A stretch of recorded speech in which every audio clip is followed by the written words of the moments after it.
नमस्कार प्यारे साथियों, मैं अजीत स्वागत करता हूं आपके अपने प्यारे परिवार रोजगार विद अंकित पर। कैसे हैं आप सब लोग? आशा है बहुत अच्छे होंगे, स्वस्थ होंगे, लाजवाब होंगे। तो जल्दी से लाइव आइए। हम लोग बात कर रहे हैं पॉलिटी की, और पॉलिटी में हम लोग पढ़ रहे थे राज्य विधानमंडल। हम क्या पढ़ रहे हैं? राज्य विधानमंडल। और यहाँ पर कल हम लोगों ने इसका एक पार्ट पढ़ा था, विधानमंडल। ठीक है, विधानमंडल स्टेट लेजिस्लेचर। ठीक है, इसको हम क्या बोलते हैं? आप कहेंगे सर स्टेट लेजिस्लेचर। लिखिएगा, आज इसको खत्म करेंगे, चाहे भले ही लेट चले क्लास। ठीक है, लेजिस्लेचर। अब उम्मीद है आप लोग इसको अच्छे से नोट डाउन करेंगे। चलिए, जब हम इनकी बात करते हैं तो स्टेट लेजिस्लेचर की हम बात करते हैं, तो आप मुझे बताइए, आप यहाँ पर आप मुझे बता सकते हैं कि सर सिंपल सी चीज़ें हैं। हम लोगों ने कल ये सारी चीज़ें पढ़ ली थी कि सर कितना कितना होना चाहिए। आप लोगों ने रिवीजन किया या नहीं किया, प्लीज़ मुझे ज़रूर बताएं। चलिए, हम लोग बात कर रहे थे सर विधानसभा के बारे में, सॉरी विधान परिषद के बारे में, कि सर विधान परिषद का जो गठन है वो कौन से आर्टिकल में किया जाता है? तो आर्टिकल 171। हालांकि जो स्थापना थी वो हमने पढ़ लिया था कि सर अनुच्छेद 169 में संसद को अधिकार है कि वो किसी भी राज्य में उस राज्य की विधानसभा के द्वारा यदि प्रस्ताव पारित करके भेजा जाता है तो वहां पर एक विधान परिषद बना सकती है। विधान परिषद की स्थापना या समापन आर्टिकल 169 में है। देखिए, constitution of legislative council, Vidhan Parishad का गठन यानी कि संरचना, संरचना जिसे हम स्ट्रक्चर बोलते हैं। क्या बोलते हैं? आप कहेंगे सर इसको हम स्ट्रक्चर कहते हैं, तो आप लोग मुझे बताइए कि सर इसका जो स्ट्रक्चर है वो कैसे है? कि सर विधान परिषद के सदस्यों के लिए कौन वोट करता है? क्या आप और मैं वोट करते हैं? अगर हम वोट करते हैं तो हमारे लिए कौन कौन सी कंडीशंस होनी चाहिए, किन कंडीशंस को हम फॉलो करते हैं, तो उसके बारे में हम बात करेंगे। कल क्लास क्यों नहीं हुई? मैं अगर आपसे यही बात पूछूं कि आपने कल क्लास क्यों नहीं ली, मैं अगर आपसे पूछूं कि कल आपने क्लास क्यों नहीं ली, तो आप लोग मुझे बताइए। चलिए मुझे बताइए, यहाँ पर हम सारी चीज़ों के बारे में बात करेंगे। ठीक है, चलिए, बहुत बढ़िया। हम यहाँ पर चर्चा कर रहे हैं ये सारी चीज़ों की, कि देखिए यहाँ पर हम बात करेंगे सर, ये बताइएगा कि सर विधान परिषद के सदस्यों का निर्वाचन कौन से आर्टिकल में होगा? जो विधान परिषद है, आप कहेंगे सर विधान परिषद, विधान परिषद। देखिए, विधान परिषद के सदस्यों का जो निर्वाचन है उसे हम 5 मंडलों में बांट लेंगे, 5 भागों में डिवाइड कर लेंगे। और वो कैसे डिवाइड करेंगे उसको भी आप देखिएगा। आप यहाँ पर देखिएगा कि भैया यहाँ पर हम बात करते हैं, कह रहे हैं कल क्लास क्यों नहीं? भैया कल क्लास हुई, आपने देखी क्यों नहीं? आपने क्लास देखी क्यों नहीं? हाँ जी, हैं? चलिए, हम लोग सारी चीज़ों को बात करते हैं कि सर ये बताइए, election of the members of legislative council कौन से आर्टिकल में? Article 171 close 3। ये कहते हैं कि विधान परिषद के सदस्यों का चुनाव अप्रत्यक्ष रूप से आनुपातिक प्रतिनिधित्व पद्धति के अनुसार एकल संक्रमणीय मत द्वारा, एकल संक्रमणीय मत द्वारा, ये जो है ना, इसके द्वारा राष्ट्रपति का, उपराष्ट्रपति का, राज्यसभा का और राज्य विधान परिषद का 4 चुनाव कराए जाते हैं। राष्ट्रपति, उपराष्ट्रपति, राज्यसभा और विधान परिषद, चारों चुनाव एकल संक्रमणीय मत प्रणाली द्वारा होते हैं। The members of the legislative council are elected indirectly according to the system of proportional representation by means of the single transferable vote system. इसको वोट सिस्टम लिखिएगा कि सर वोट सिस्टम। ठीक है जी, ये आप लोग यहाँ पर लिखना। अब बात आती है कि सर कौन कौन लोग वोट कर सकते हैं विधानसभा के सदस्यों के लिए? कौन कौन लोग वोट करेंगे? तो विधान परिषद के 1/3 सदस्यों का निर्वाचन विधानसभा सदस्यों द्वारा किया जाता है। ठीक है, किया जाता है, किया जाता है। अब मान लीजिए कि सर विधानसभा के 1/3 सदस्य किसने निर्वाचित कर दिए? विधानसभा के सदस्यों ने। किसने? विधानसभा के सदस्यों ने। ऐसे हम पढ़ेंगे, हम बात करेंगे सर, ये आप मुझे बताएंगे कि विधान परिषद के 1/3 सदस्य, जैसे कि मैं एक एग्जांपल के तौर पर कहूं कि यूपी विधान परिषद में कुल सदस्य कितने हैं? 100 सदस्य हैं। इन 100 सदस्यों का 1/3 सदस्य किसके द्वारा निर्वाचित हो रहे हैं? विधानसभा के सदस्यों द्वारा। विधान परिषद में 1/3 सदस्य, यहां पर लगभग 33 सदस्यों का चुनाव विधानसभा के सदस्यों द्वारा विधान परिषद में भेजे जाते हैं। यानी कि विधानसभा का निर्वाचक मंडल, 5 निर्वाचक मंडल हैं विधान परिषद के लिए। एक विधानसभा का निर्वाचक मंडल हो जाएगा, एक ग्रेजुएट का हो जाएगा, एक राज्यपाल द्वारा मनोनीत होंगे, एक भैया जो स्थानीय निकाय उनके द्वारा मनोनीत होंगे। ठीक है, माध्यमिक विद्यालयों में पढ़ाने वाले टीचरों के द्वारा निर्वाचित होंगे। तो 5 निर्वाचक मंडल हम पढ़ेंगे। हम बात करेंगे कि विधान परिषद के 1/3 सदस्य यानी कि 33 सदस्य विधानसभा के सदस्यों द्वारा निर्वाचित किए जाते हैं। क्या किए जाते हैं? निर्वाचित किए जाते हैं। चलिए, हम कहेंगे sir electoral college of the legislative assembly. इसका मतलब है कि लेजिस्लेटिव असेंबली विधानसभा के द्वारा विधान परिषद में कितने सदस्य निर्वाचित होते हैं? तो 1/3 सदस्य, 1/3। तो 1/3 members of the legislative council are elected by the members of legislative assembly। ये वाली चीज आपकी समझ में आई या नहीं? ना ही हो तो फिर से बताऊंगा, फिर से बताऊंगा, ये समझना जरूरी है। क्वेश्चन पूछ लेगा कि सर विधान परिषद के सदस्यों को विधानसभा सदस्य द्वारा चुना जाता है 1/6 भाग, 1/12 भाग, 1/3 भाग, या इनमें से कोई नहीं? तो आप कहेंगे सर 1/3 भाग। कितना? 1/3 भाग। चलिए, समझ गए भैया जी? आकांक्षा, बिल्कुल बिल्कुल मेरी बहन, लेकिन मैंने प्रॉमिस किया था स्टार्टिंग में ही कि बड़े टॉपिक हम पीडीएफ से पढ़ेंगे, छोटे टॉपिक में हाथ से लिखकर पढ़ाया हूं। ठीक है, अभी छोटे टॉपिक होंगे उन्हें हाथ से ही लिखकर पढ़ा दूंगा। चलिए बहुत बढ़िया। हम फिर बात करते हैं कि sir Vidhan Parishad legislative council में 1/3 सदस्य किसके द्वारा, तो विधानसभा के निर्वाचक मंडल, मतलब विधानसभा के जो सदस्य होंगे वो विधान परिषद में 1/3 भाग सदस्यों का निर्वाचन करेंगे। क्लियर है? चलिए क्लियर हो गई चीजें यहां तक कि भैया electoral college of the legislative assembly कि विधानसभा का जो निर्वाचक मंडल है इसको आप भूल जाओ। अगर आपको ये दिक्कत कर रहा है तो ये भूल जाओ। आप यहां से देखो कि विधान परिषद के 1/3 सदस्य विधानसभा सदस्यों द्वारा निर्वाचित किए जाते हैं। ठीक है, चलिए आगे बात करते हैं। लिख लिया होगा आपने, लिख लिया होगा। नेक्स्ट, अब बात आता है स्थानीय निकायों का। यहां पर ना स्थानीय निकाय करना, क्या करना जी, यहां पर आप यहां पर स्थानीय निकाय कर लेना। क्या कर लेना भैया? स्थानीय निकाय। ठीक है, स्थानीय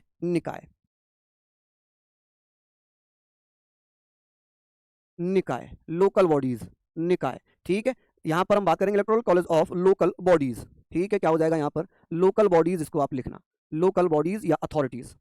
लोकल बॉडीज कौन कौन हो जाएंगी जी? लोकल बॉडीज जैसे कि आप कहेंगे जिला, यहाँ विधान परिषद के 1/3 सदस्यों को नगर पालिकाओं, जिला पंचायतों तथा अन्य स्थानीय निकायों द्वारा, अन्य स्थानीय संस्थाओं द्वारा चुना जाता है। आप कहेंगे सर स्थानीय निकाय का निर्वाचन, यानी कि विधान परिषद में 1/3 सदस्य नगर पालिकाओं के द्वारा, जिला पंचायतों के द्वारा और स्थानीय निकायों द्वारा चुने जाते हैं, और 1/3 विधानसभा के सदस्यों द्वारा चुने जाते हैं। 1/3 सदस्य किसके द्वारा चुने जाते हैं? आप कहेंगे सर जो स्थानीय बॉडीज हैं, स्थानीय निकाय हैं। स्थानीय निकाय में कौन कौन? आप कहेंगे सर जिला परिषद हो गई, जिला पंचायतें हो गई, जिला निकाय नगर पालिकाएं हो गई, नगर पालिकाओं के सदस्य, जिला पंचायतों के सदस्य और जो अन्य स्थानीय निकाय हैं उनके सदस्य किसके लिए वोट कर रहे हैं? विधान परिषद के सदस्यों के लिए। और ये कितने सदस्य चुनकर भेजते हैं विधान परिषद में? 1/3 सदस्य। ठीक है, वहीं शिक्षकों का निर्वाचक मंडल कि शिक्षक कौन कौन से शिक्षक वोट करेंगे विधान परिषद के सदस्यों के लिए? विधान परिषद के सदस्य का 1/12 भाग, यहां पर 1/12 भाग जो माध्यमिक विद्यालय हैं, माध्यमिक विद्यालयों या उच्च शिक्षण संस्थाओं में कम से कम 3 वर्षों से शिक्षण कर रहे हों, ऐसे अध्यापक जो पिछले 3 सालों से जो माध्यमिक विद्यालय प्राइमरी है या हायर एजुकेशन स्कूल्स हैं उनमें जो पिछले 3 वर्षों से पढ़ा रहे हैं वो विधान परिषद के सदस्यों का निर्वाचन करते हैं। और इन अध्यापकों के द्वारा कितने सदस्य निर्वाचित किए जाते हैं विधान परिषद में? 1/12 भाग। 1/12 भाग।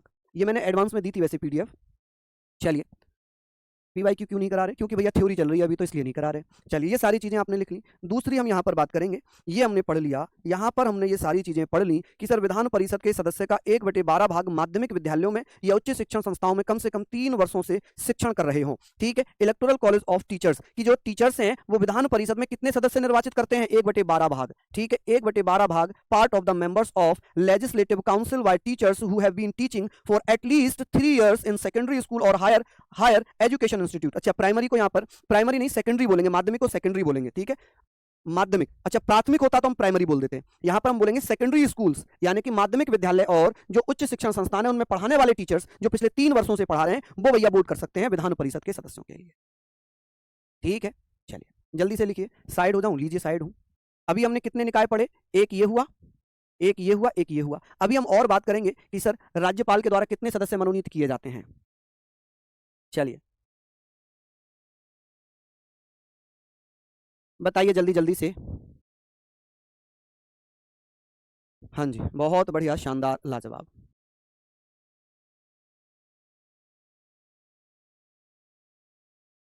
बिल्कुल, जैसे पॉलिटी खत्म होगी तो मैं 2 या 3 क्लास रखूंगा जिसमें मैं आपके प्रीवियस ईयर के क्वेश्चंस कराऊंगा। लेकिन अभी तो सिलेबस ही खत्म नहीं हुआ है तो मैं कैसे प्रीवियस ईयर करा दूं? ठीक है, पहले तो सिलेबस ही खत्म करेंगे ना हम भैया, और अब तो लगभग खत्म ही हो चुकी है। चलिए बताइए जल्दी जल्दी से।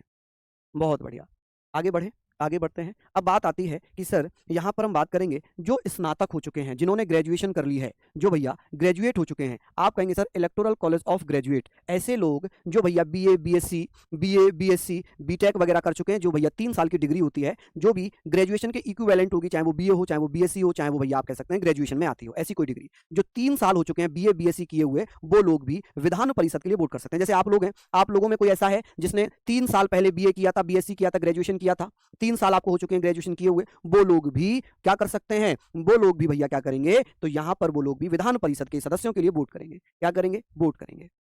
ठीक है, चलिए हमने पढ़ लिया कि सर 1/12 1/12 भाग विधान परिषद के सदस्य का 1/12 भाग स्नातकों द्वारा जिन्हें स्नातक किए हुए 3 वर्ष हो चुके हैं। देखिए 1/12 part of the members of legislative council by the graduate who have completed 3 years of graduation। जिन्हें ग्रेजुएशन किए हुए 3 साल हो चुके हैं वो विधान परिषद के सदस्यों के लिए 1/12 भाग सदस्यों का निर्वाचन करते हैं।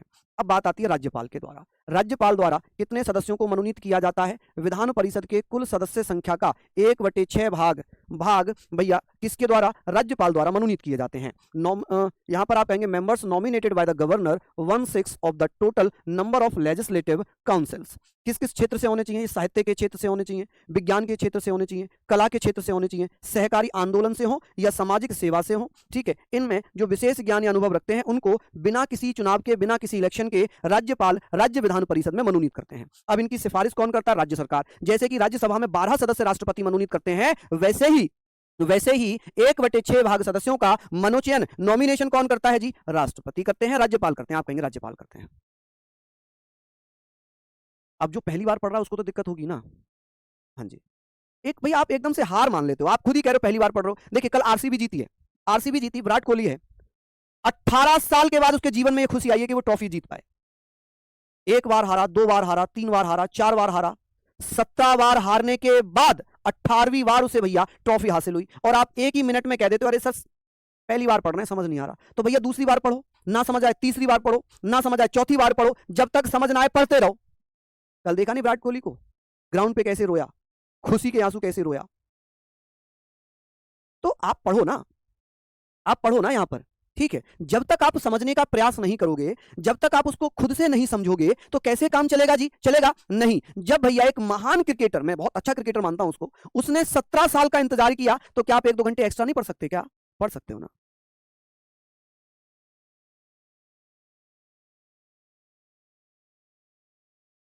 लिख लीजिए,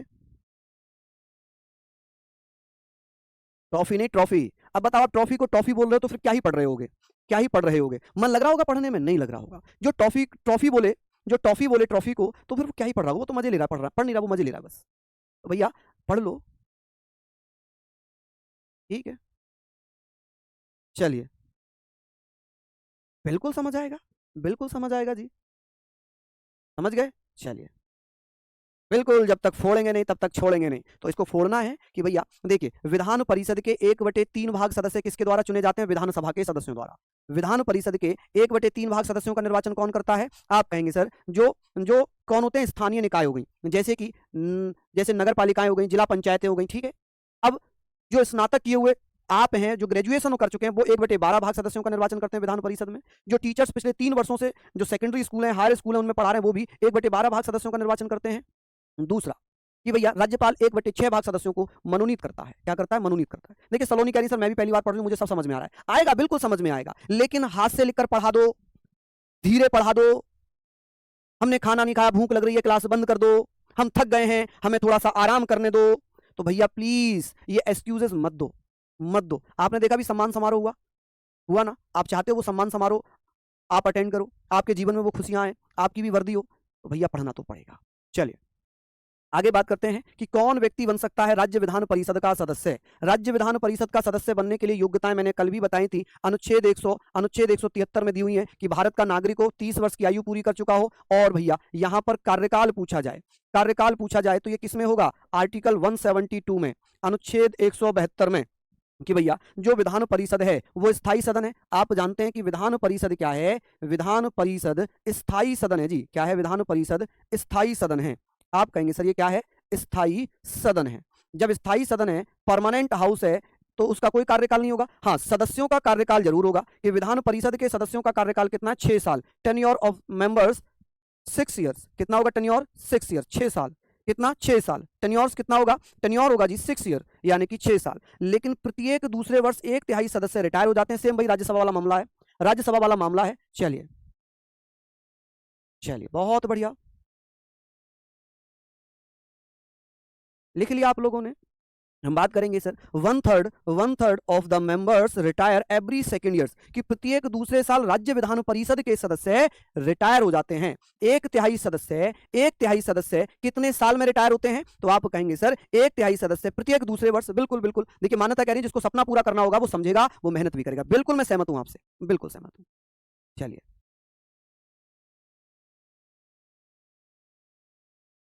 कुछ लाइन थी, मैं सुनाता हूं कि देखने वाले ने तो सिर्फ नाव की कश्ती देखी, समुद्र नहीं देखा। देखने वाले ने तो सिर्फ नाव की कश्ती देखी, समुद्र नहीं देखा। और देखने वाले ने सिर्फ मेरी सफलता देखी, मेरे आंख के नीचे काले निशान और मेरे पांव में छाला नहीं देखा। और जो ये कहते हैं कि मैं नहीं कर पाऊंगा, जो ये कहते हैं कि मैं नहीं कर पाऊंगा, उन्हें मैं ये कहना चाहता हूं कि मेहनत करने वाला कभी भी पीछे नहीं रहता। जो मेहनत करता है ना, वो कभी भी पीछे नहीं रहता, वो हमेशा आगे रहेगा, हमेशा आगे रहेगा। चलिए, तो हम लोग यहां पर बात करेंगे, सिंपल सी चीजें हो गई, इसको अच्छे से आप लोग पढ़िएगा। यहां पर जल्दी जल्दी से नोट डाउन कर लीजिए, नोट डाउन करने के बाद फिर आप जरूर बताएं। चलिए, बहुत बढ़िया, शानदार। चलिए, बहुत बढ़िया, लिख लिया आप लोगों ने। तो ये सारी चीजें हमने यहाँ पर लिख ली। अब हम बात करेंगे सर, यहाँ पर इंपोर्टेंट है कुछ चीजें जो राज्यपाल से संबंधित अनुच्छेद हैं, जो, हाँ जी, एक तिहाई, ठीक है, 1/3, एक तिहाई यानी कि 1/3, एक तिहाई सदस्य रिटायर हो जाते हैं, ठीक है। चलिए, बहुत बढ़िया, आगे बात करते हैं। अब मैं बात कर रहा हूं कुछ इंपोर्टेंट फैक्ट्स की, जो विधानमंडल और राज्यपाल में संबंधित हैं। जैसे कि मैंने आपसे कहा था कि सर ये बताइए, ये आप मुझे बताइए कि सर विधानमंडल में सत्र को आहूत करना, सत्रावसान करना, ये अधिकार किसके पास है? तो आप कहेंगे सर ये अधिकार राज्यपाल के पास है। किसके पास है? राज्यपाल के पास है। राज्यपाल क्या करता है कि भैया सत्र को बुला सकता है। क्या कर सकता है जी? सत्र को बुला सकता है, ठीक है। सत्र आहूत कर सकता है, सत्रावसान कर सकता है, ठीक है। आप कहेंगे सर एक आर्टिकल दिया हुआ था, आर्टिकल 174, इसमें क्या लिखा है कि जो राज्य विधानमंडल होगा, राज्य विधानमंडल में वो सत्र आहूत कर सकता है, सत्रावसान कर सकता है, ठीक है। राज्य विधानमंडल जिसे हम क्या बोलेंगे? स्टेट लेजिस्लेचर, विधानसभा विधान परिषद की बात होगी यहाँ पर। विधानमंडल के सत्र, सेशन बोलते हैं सत्र को, सत्र बुलाना, सत्रावसान करना, सत्र आहूत करना, बुलाने को बोलते हैं आहूत करना, संवैधानिक भाषा। सत्र को आहूत करना, सत्रावसान करना, ठीक है। सत्रावसान करने का अधिकार किसके पास है? करने का अधिकार किसके पास होगा? आप कहेंगे सर ये अधिकार किसके पास होगा? ये अधिकार राज्यपाल के पास है। किसके पास है? राज्यपाल, ठीक है। अधिकार राज्यपाल का है कि राज्यपाल क्या कर सकते हैं कि भैया विधानमंडल या विधानसभा के किसी भी सत्र को आहूत कर सकते हैं, बुला सकते हैं, सत्रावसान कर सकते हैं, जैसे राष्ट्रपति अनुच्छेद 85 में करता है। आर्टिकल 175, इसमें क्या लिखा है? इसमें लिखा है कि विधानमंडल में अभिभाषण, राज्यपाल क्या करता है कि विधानमंडल में अभिभाषण दे सकता है। क्या कर सकता है? अभिभाषण दे सकता है। चलिए, बहुत बढ़िया, हम लोग यहाँ पर बात कर रहे हैं, जल्दी जल्दी से बताइए। आप कहेंगे सर राज्य विधानमंडल का मतलब है विधानसभा और विधान परिषद में राज्य विधानमंडल। आप कहेंगे सर राज्य विधानमंडल, ठीक है। राज्य विधानमंडल स्टेट लेजिस्लेचर,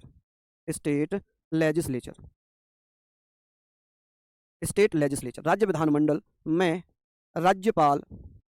राज्यपाल यानी कि गवर्नर अभिभाषण दे सकता है। अभिभाषण यानी कि स्पीच दे सकता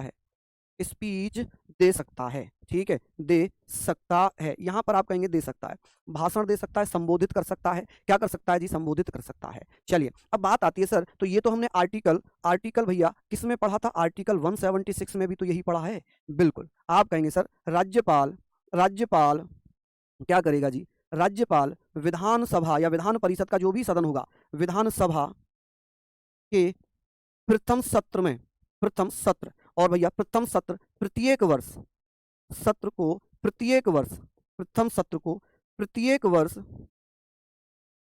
क्या कर सकता है जी? प्रत्येक वर्ष संबोधित कर सकता है।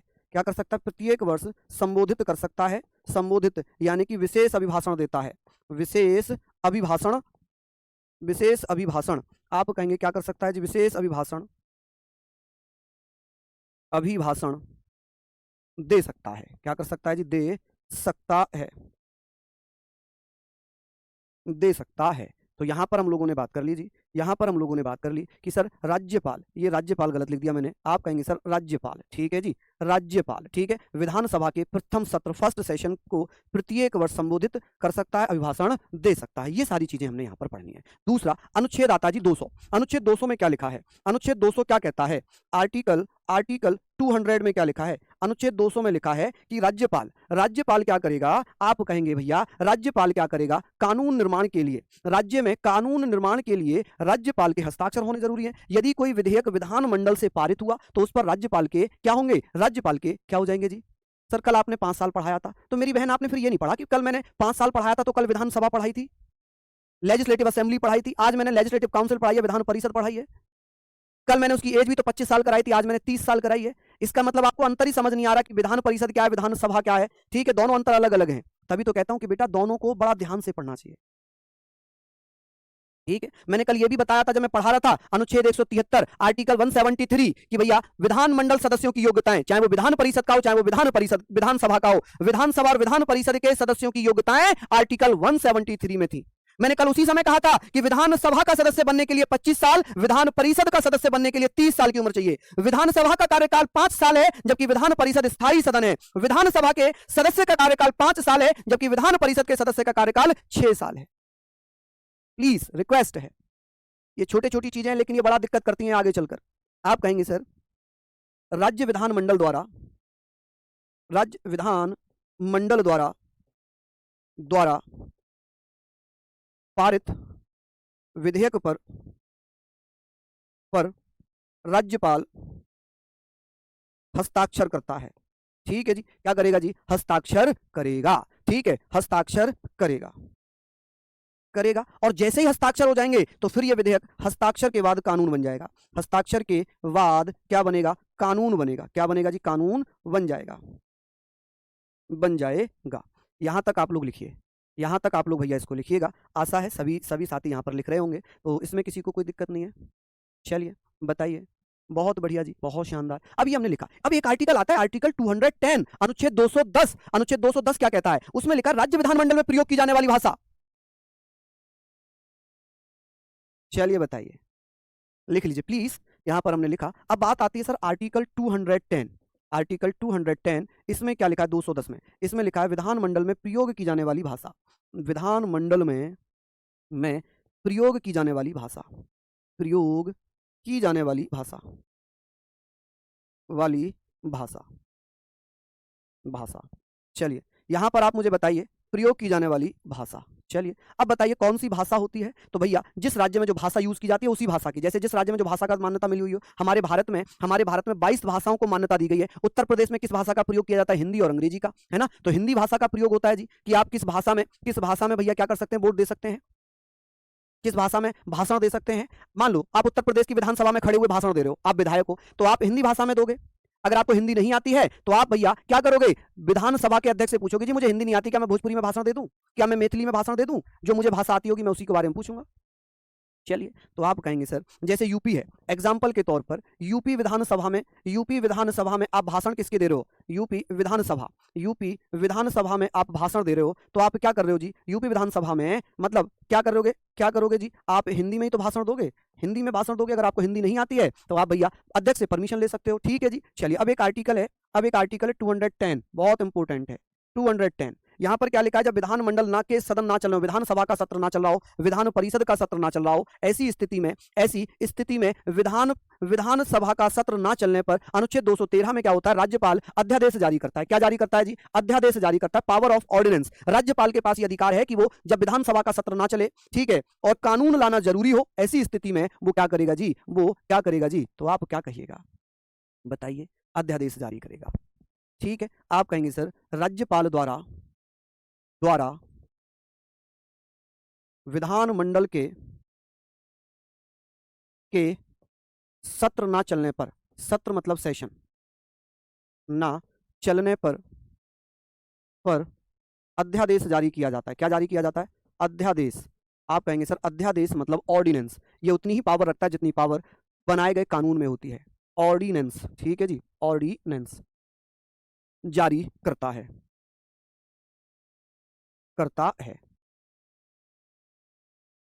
अब भैया यहां पर हाँ, चलिए बहुत बढ़िया, सारी चीजें हमने यहाँ पर पढ़ ली कि भैया ये सारी चीजें तो हमने पढ़ी ली हैं, यहाँ पर सारी चीजें हमने पढ़ ली हैं।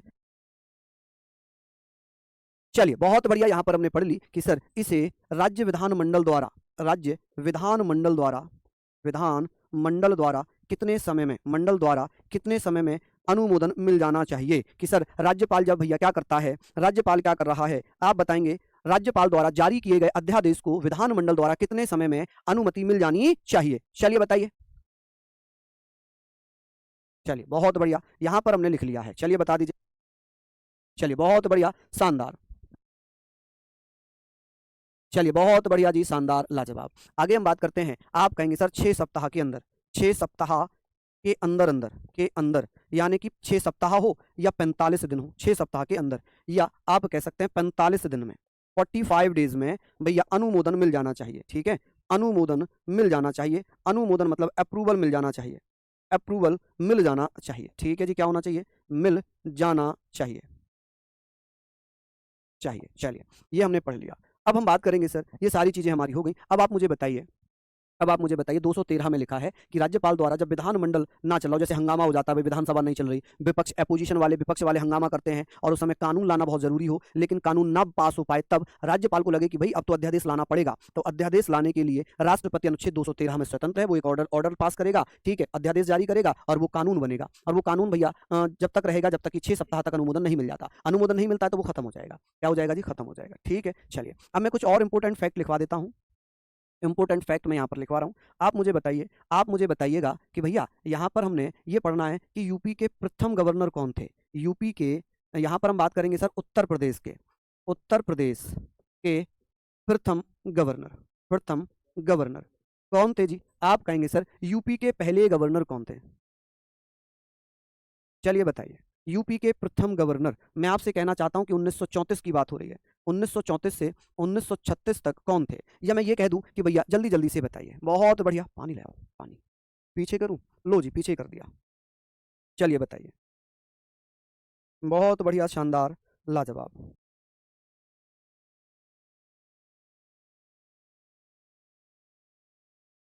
बहुत बढ़िया जी, शानदार जी, शानदार।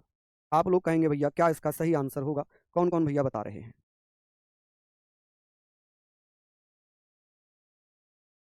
चलिए, हाँ जी। नहीं, हारमस मोदी जी नहीं, ना ना ना ना, वो तो अंग्रेज बताइए ना, पहले जो अंग्रेज बने होंगे वही तो बताओगे आप। चलिए, तो आप कहेंगे सर कौन थे? तो यहाँ पर अगर मैं बात करता हूँ तो आप भैया मुझे बताइएगा कि जल्दी जल्दी से आप मुझे बता दीजिए। हाँ जी, बहुत बढ़िया भैया, कौन बने होंगे जल्दी से बता दें। तो आप कहेंगे भैया कौन बने थे? पीएच मोदी तो बहुत बाद में बने हैं जी, पीएच मोदी तो बहुत बाद में बने हैं। चलिए बता दीजिए। जब ये उत्तर प्रदेश यूनाइटेड प्रोविंस हुआ करता था, क्या हुआ करता था? यूनाइटेड प्रोविंस हुआ करता था, तब कौन बने थे? तब कौन बने थे? एच जी हैग बने थे। कौन बने थे? आप मुझे बताएंगे। एच जी हैग बने थे, ठीक है, बिल्कुल, हैरी ग्रैम बने थे। आप क्या कह सकते हैं यहाँ पर?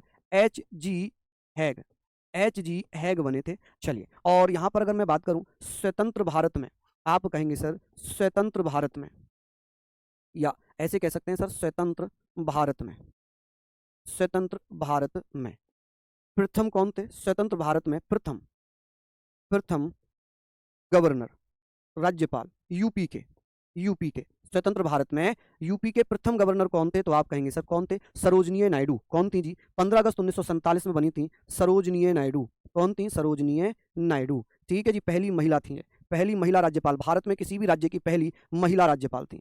आप कहेंगे सर भारत में किसी भी राज्य की पहली महिला राज्यपाल, ठीक है जी, पहली महिला राज्यपाल। अच्छा, गणतंत्र भारत में, आप कहेंगे सर गणतंत्र भारत में यूपी के प्रथम प्रथम गवर्नर कौन थे? जल्दी से बताइए। सरोजनी नायडू तो भारत में भी पहली भी किसी भी राज्य की पहली महिला राज्यपाल थी। ठीक है जी, चलिए, बहुत बढ़िया जी, हाँ जी, बहुत शानदार, बहुत बढ़िया। चलिए, एच पी मोदी, क्या नाम था उनका?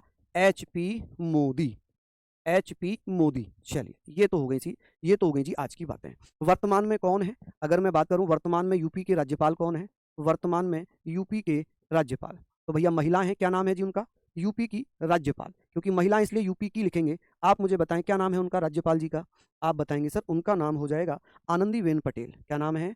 आनंदीबेन पटेल, ठीक है। कल हम बात करेंगे, कल हम लोग बात करेंगे मुख्यमंत्री, कल हम बात करेंगे मुख्यमंत्री पर और उसकी मंत्री परिषद पर। जैसे हमने प्रधानमंत्री और मंत्री परिषद पढ़ी, वैसे ही मुख्यमंत्री और उसकी मंत्री परिषद पढ़ेंगे। ठीक है जी, चलिए, हाँ जी। पूरा नाम लिख दो इनका। इनका पूरा नाम भैया क्या है? होमरस जी पोरहा, होमरस जी पोरहा मोदी। आप कहेंगे सर इनका नाम है होरमस जी, होरमस जी परोहा। क्या नाम है जी? परोहा मोदी, मोदी। ठीक है जी। चलिए, अब ये कल हम जो पढ़ने वाले हैं, ये 2019 से बनी हुई है। कल हम पढ़ेंगे सर मुख्यमंत्री और उसकी मंत्रिपरिषद। ठीक है, तो प्लीज़ यहाँ तक आप लोग पढ़ें। चलिए, हिंदी की क्लास नहीं हुई क्योंकि ममतेज सर जो है वो अभी है नहीं यहाँ पर अवेलेबल। ठीक है, चलिए, तो ये सारी चीज़ें आपने पढ़ लिया। मेहनत करेंगे, फिर मिलेंगे आपसे। तब तक के लिए जय हिंद, जय भारत।